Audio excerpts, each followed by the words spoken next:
আর্জেন্টিনাকে বাংলাদেশে খেলার জন্য আমন্ত্রণ করে নিয়ে এসে এ কেমন বাজে আচরণ বাংলাদেশের। আর্জেন্টিনার এক খেলোয়াড়কে লাথি কিল ঘুষিতে আহত করলো বাংলাদেশের প্লেয়ার। প্রিয় দর্শক, কি হয়েছিল তখন? প্রিয় দর্শক, লাতিন বাংলা সুপার কাপে বাংলাদেশ ফুটবল ফেডারেশন স্বীকৃত রাইজিং স্টার দল আর আর্জেন্টিনার অ্যাথলেটিকো চার্লন দলের বিপক্ষে খেলা হয়, যেখানে এটা লাতিন বাংলা সুপার কাপে বাংলাদেশের নিজেদের শেষ ম্যাচ। আগের ম্যাচে ব্রাজিলের কাছে 4-0 গোলে হেরে গেছে।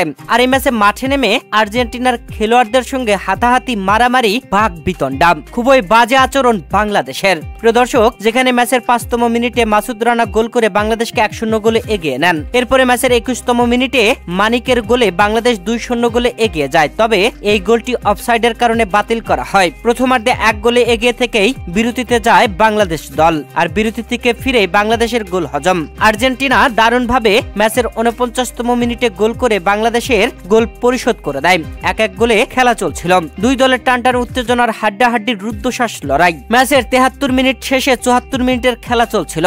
ওই মুহূর্তে আর্জেন্টিনার একজনের কাছে বল, আর সেই বল নিতে যান বাংলাদেশের 3 নম্বর জার্সি পরিণত খেলোয়াড়। বলটা নেন আবারও আর্জেন্টিনার খেলোয়াড়, তাকে ধাক্কা দিয়ে বলটা নেন। এরপরে দুইজনাই একসাথে পড়ে যান। এ সময় বাংলাদেশের 3 নম্বর জার্সি পরিণত খেলোয়াড় রাগ সামলাতে পারলেন না।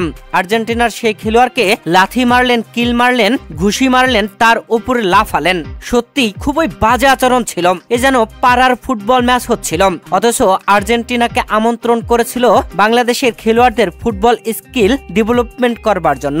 অথচ অতিথি দল আর্জেন্টিনার সাথে খুবই বাজে আচরণ করলো বাংলাদেশ। এ সময় যখন বাংলাদেশি খেলোয়াড় আর্জেন্টাইন খেলোয়াড়কে মারধর করলো, তারপরে আর্জেন্টাইনরাও এসে তাকে মারধর করবার চেষ্টা করলো। তবে তারা কি আর পারে বাংলাদেশের সাথে? বাংলাদেশ উঠে পড়ে লাগলো। বেশ কিছুক্ষণ দুই দলের মধ্যে একতরফা মারামারি হয়ে গেল। রেফারিরা সারাতে পারলেন না। দুই দলের টিম ম্যানেজমেন্টের সকলেই মাঠে আসলেন, তাদেরকে সারালেন। এরপরে রেফারি বাংলাদেশের 3 নম্বর জার্সি পরিণত খেলোয়াড়কে লাল কার্ড দিয়ে বের করে দিলেন, আর আর্জেন্টিনার সেই খেলোয়াড়কে লাল কার্ড দিলেন। সত্যি এটা বাংলাদেশের জন্য লজ্জাজনক। আর্জেন্টিনা হচ্ছে অতিথি দল, তাদের সাথে ভালো আচরণ করাটাই ছিল স্বাভাবিক ব্যাপার। তবে বাংলাদেশের খেলোয়াড়দের এমন আচরণ প্রশ্নবিদ্ধ করেছে। এরা কিভাবে ফুটবল স্কিল ডেভেলপমেন্ট করবে যারা একটু রাগ সামাল দিতে পারে না? এরপরে দুই দলই 10 জন করে নিয়ে খেলে শেষ পর্যন্ত খেলে কোনো গোল আর হয়নি। 1-1 গোলেই ম্যাচটি ড্র হয়। আর এই ম্যাচ ড্র করায় বাংলাদেশ লাতিন বাংলা সুপার কাপ থেকে ছিটকে গেল। ট্রফি পাওয়ার আর কোনো সম্ভাবনা রইল না। আগামী 11ই ডিসেম্বর আর্জেন্টিনা ও ব্রাজিল মাঠে নামবে, আর এই ম্যাচে যারা জিতবে তারাই ট্রফি পাবে।